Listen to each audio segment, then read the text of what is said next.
আসসালামু আলাইকুম। আজকে দেখাবো চিতল মাছের কোপ্তা। তো দেখেন এখানে নিয়েছি 4টা চিতল মাছ। এখন আমি মাথা লেজ কাটে ফেলাবো। তো আমি চিতল মাছটা এভাবে কেটে নিয়েছি। এখন আমি ছেঁচে দেখাবো কিভাবে নিতে হয়।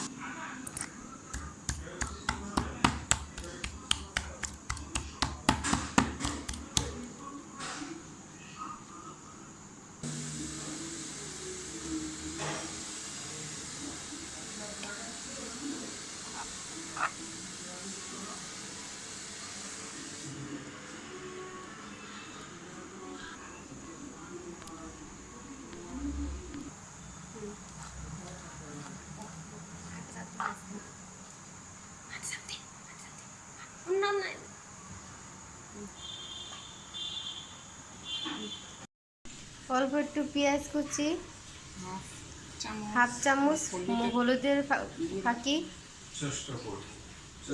মরিচের গুঁড়া, 1 চামচ আদা রসুন বাটা। তো ভালো মতো মাখায় এরকম করে মাখাতে হবে সুন্দর করে। এতটুকু লবণ। তো দেখো এখানে তেল দেওয়া হচ্ছে কড়াইয়ের মধ্যে। অন্ধকার লাগছে, দেখা যাচ্ছে না, দেখা যাচ্ছে একটা দেওয়া হচ্ছিল। তো এখানে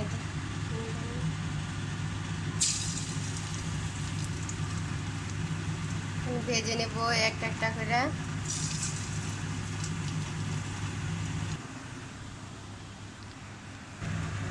তো এখানে হালকা করে ভাজা হয়ে গেছে, কিছু ভাজা হচ্ছে। এখন পেঁয়াজটা ভেজে নিব। এখানে নিয়ে হচ্ছে 3টা পেঁয়াজ, হাফ চামচ হলুদের ফাঁকি। পেঁয়াজটা ভাজা হয়ে গেছে। সামান্য একটু মরিচের ফাঁকি, আদা রসুন বাটা, সামান্য একটু টমেটো পেস্ট দিতে পারেন, আর না থাকলে নাও দিতে পারেন, সমস্যা নাই, না দিলেও সমস্যা নাই। এখন মশলা কষানো হয়ে গিয়েছে, এখন কোপ্তাগুলো দিয়ে দিব এখানে।